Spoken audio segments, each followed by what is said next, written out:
Okey, off cam muna tayo. Tayo po ay 3 hours lecture, 3 hours laboratory.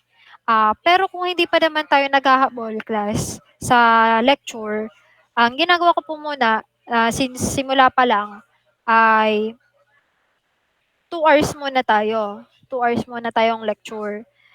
Maliban na lang kung kailangan maghabol. Kaso, ah, maghahabol tayo pala ngayon dahil ng kahapon wala kayo, dapat kayo ay laboratory. So ngayon class, if hindi kayo aware, ay this week laboratory na po yung iba, kaso kayo po ang maiiwan sa lab since yun nga, nag-holiday. So baka mag-makeup class tayo. So yung iba makakapag laboratory na. So madali lang ang laboratory this week. Kasi dagdag time din yan para magawa nyo na agad yung lab report. Since ang lab report natin, this sem, so normally talaga ganito, engineering lettering po, handwritten, pati po ang problem set. So normal na naman yan sa inyo. So, grading na tayo. 20%, take 20% midterm, final, 10% problem set. Ang problem set, dalawa lang. Kagaya pa rin ng dati. Isa sa midterms, isa sa finals. And ang laboratory report, so dito po, sa buong SEM, 3 lang po ang laboratory experiment natin. So 3 lang din po ang ipapasa nyong lab report. How about laboratory exam? After po ng lahat ng laboratory experiments natin, magkakaroon po kayo ng individual lab exam. While ang laboratory reports and experiment, lahat po yan by group. So siguro nasabihan na po kayo ng class rep na mag-group kasi medyo alangan yung number nyo. So 44 kayo sa class list ko. So 7 groups. So baka merong kulang or labis. So mas maganda ay yung kulang na lang kung iilan kayo sa grupo, okay? So may tanong po sa grading? Hello?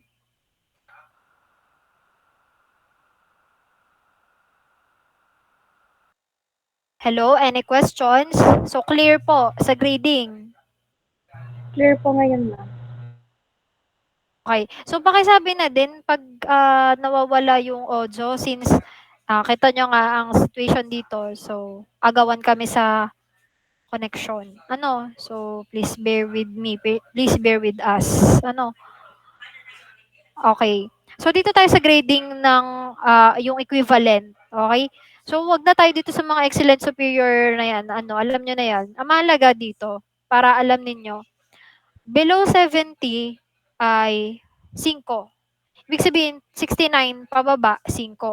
Pero class, if nagkaroon kayo ng grade na 70 to 74, so subject to remedial pa yon. So, pwede kayong bigyan ng remedial exam or removal exam. Yan. Alam na alam nyo na yan, yung mga removal exam, lalo na yung mga suki ng removals. So, may pag-asa pa yan. Wag la ang bababa ng 70 at 5 na talaga yon. So, ngayon po, ipapatupad ko na yon na 'pag 69 pababa, 5. After adjustment na po yun ha. Um, pero kung halimbawa makapag-adjust ako na makaabot kayo, so swerte. Sino nga ba yun? Okay. So, pagkatapos niyo mag-removals, kung pasado, 3, kung bagsak, 5. So, ako po, isang beses lang po ako magpa-removal since mahirap po, dagdag trabaho po talaga yan. So, checkan ko ulit yan pagkatapos. So, sana, ito na lang ha, wag nang umabot ng removals, please lang po.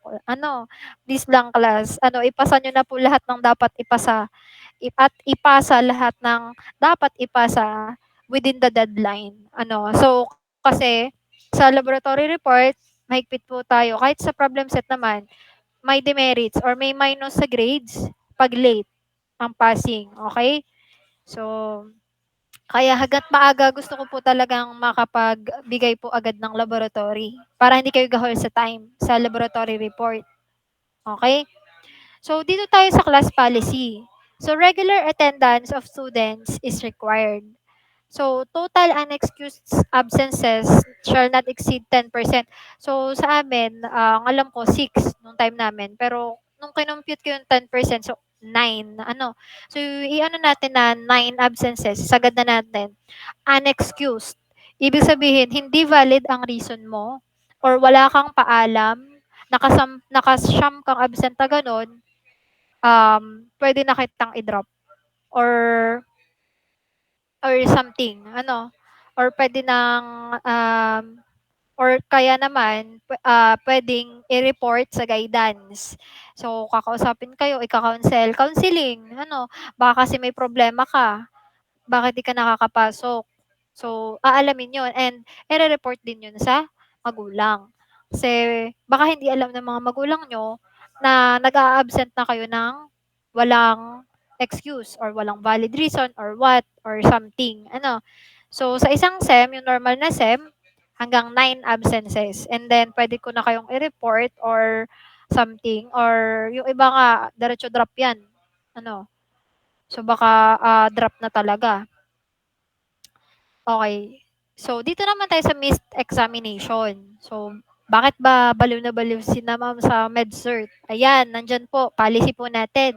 'Pag ang idinihilan niyo po or ang dahilan po talaga is health reason, he or she should provide the faculty with MedCert signed by the attending physician. So, other reason, discretion na po namin 'yun, desisyon namin kung papayagan pa namin kayong mag-take. Ano, kapag hindi 'yun yung rason. I-aano namin kung valid ba 'yun or what. So, nasa sa inyo naman 'yan 'pag schedule ng exam. So, tayo na may departmentalize. So, alamin niyo na 'yung kung ano yung priorities niyo.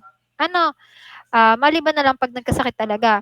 So, other option dito, hindi ko lang sure kung nagbibigay pa ng admission slip or ng MedCert ang Univ clinic, yung clinic natin dito sa school. Halimbawa, nilagnat, inubo, or something, di kayo mag-exam, di nakapag-aral. And magpapa-check kayo dun sa clinic. Pwede kayong humingi dun ng ng file or document na kailangan kung hindi naman ninyo kaya talaga magpa-check up. Ano? So, ganun po. Hindi ko nga lang sure ngayon kung available na ulit yung ganun. So, yun. Academic dishonesty. So, hindi naman po ako magbabantay ng exam nyo. So, since departmentalized, taga-CPE po ang magbabantay sa inyo. Kapag kayo nahuli, so nasa sa norms of conduct ay zero. Zero po. Ano, zero kayo dun sa exam and suspension. So, pabigat yun na pabigat pagka naulit na naulit. Ano? And lastly, dropping. Ano, official dropping must be passed sa registrar po. May form sila doon na binibigay um, before midterm exam. Kung feeling nyo, hindi nyo kaya, conflict sa schedule, etc., kung ano mang dahilan nyo, pwede kayo mag-official drop. Ano, official drop, automatic po yun sa portal ng faculty namin na nakalagay doon na DRP na kayo, hindi kayo pwedeng bigyan ng 5. Nakalagay DRP na pag official drop. Pero pag unofficially drop, so take note of this, yun kagaya nung isa kanina na unexcused absences or kaya naman walang pakita buong SEM, 5 po yun. Ano? 5 po ang binibigay. Okay? So, any questions about the policies?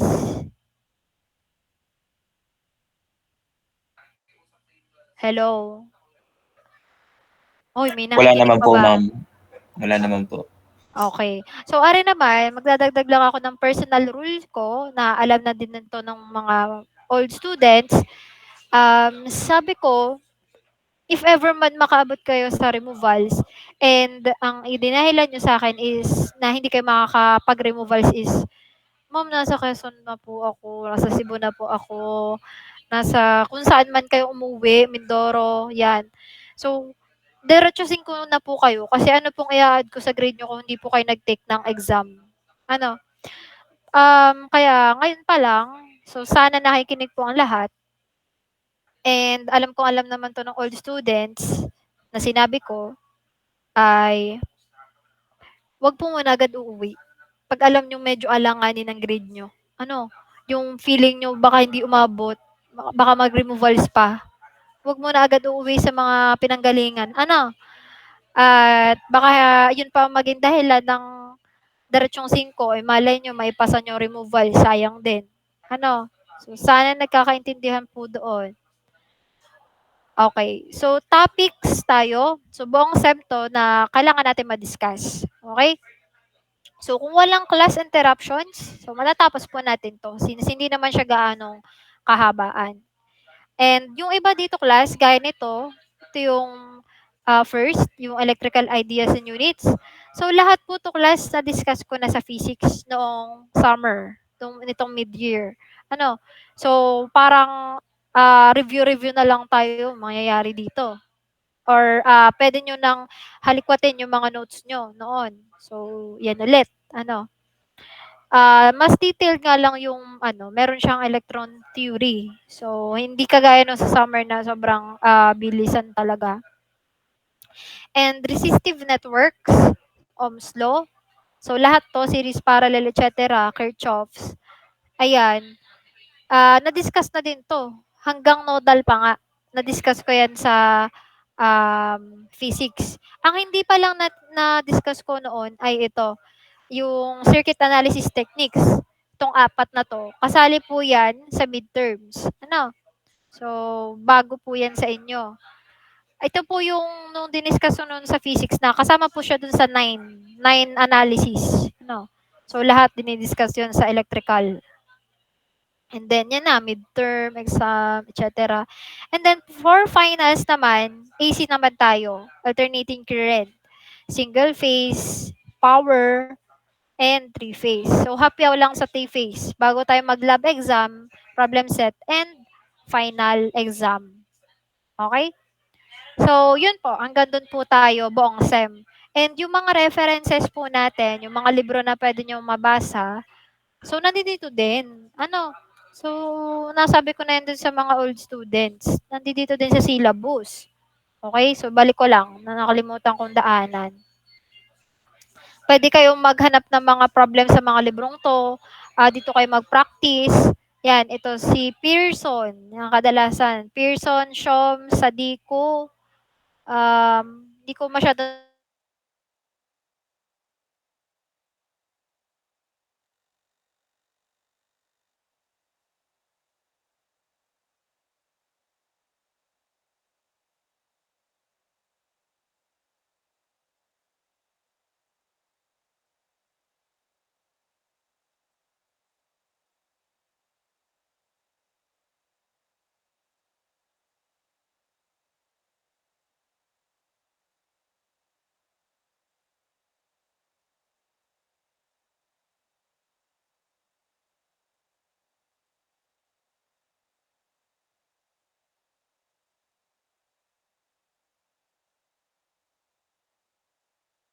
Hello, class.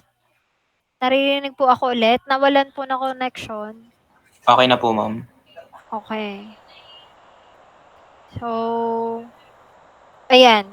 So, pasensya na. Unstable talaga, no? 5 minutes break nga tayo.